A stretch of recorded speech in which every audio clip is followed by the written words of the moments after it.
Palayan Bay, isa napakayamang dagat. Ito ang, sabi nila ay school of fish.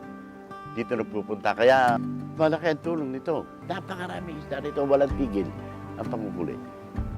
Siyempre, Balayan Bay is connected to Verde Island Passage. So, which alam naman po natin, the center of biodiversity. So, ito kasi napakalawak and napakayaman sa natural resources. Ang commercial na ang nagkaroon ng move na magkaroon ng close season or nag-propose.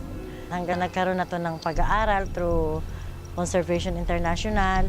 At ngayon nga ay yung pag-aaral na yun ng Conservation International, sinuportahan to ng BIFAR Ecofish para ito ay maipatupad.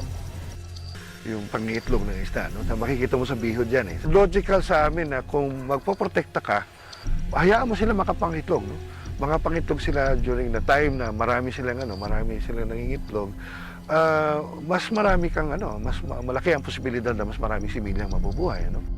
Through the DSWD, nagkaroon tayo ng Cash for Work program na download sa LGU yata yung mga different funding para napakapag-support sa trabaho na magagawa ng ating mga crew or tawag nila mga barkada. Hindi totally nawalan ng trabaho yung ating mga mangingisda.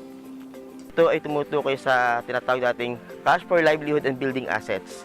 So ito ay kung saan nagkaroon ng partner ang Ecofish at ang DSWD. So nag-submit sila ng proposal sa central office na kung saan magkakaroon nga ng pagsasara ng balayan na tutugon sa pangailangan ating mangingisda.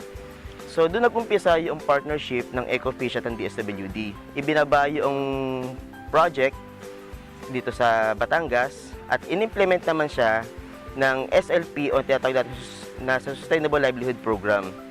So andito po yung kung magkakaroon tayo ng paglilinis ng baybay dagat, ng ilog, ng canals, pagtatanggal ng mga bara, at kasama na rin dito yung dito sa mangrove walkways sa Kalatagan.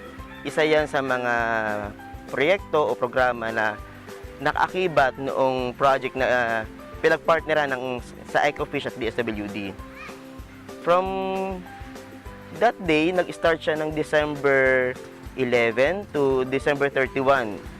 So almost 22 days na nag-run yung project na yon. So, ang lahat ng mga fisher folks noon na natigil ang trabaho kasi nga sarado ang dagat, doon naman sila nagkaroon ng livelihood at kumita sa pamamagitan ng simpleng project ng paglilinis nga ng dagat, canals, riverway. Nakatulong din yung Cash for Work na yon sa mga munisipyo. Gumawa ng mga programa ang mga LGUs related to environment para yun yung gagawin ng mga fish workers. Napakalaking tulong din, even in a short time na 21 days, yung mga activities na implement out of this ay naging malaki yung impact sa kanilang munisipyo. At the same time, yung implementation natin noon, Pasko't Bagong Taon. So, talagang significant noong naging tulong ng DSWD para sa fish workers natin. May trabaho kami noon, araw-araw, wala halos linggo noon eh. Basta ang mahalaga, kumita, mapakain, masuportahan yung pamilya, ang nag-aaral, mapabaon mo. Umaasa kami na ito ay hindi maging huli at marami pa mga susunod na programa at proyekto na pwede natin pagtulong-tulungan. Maging magtulungan lang, magkaroon lamang ng isang magandang pakikipag-ugnayan ng bawat isa, magtulungan, mapalago pa yung larangan ng pangingisda dito sa atin. Congratulations.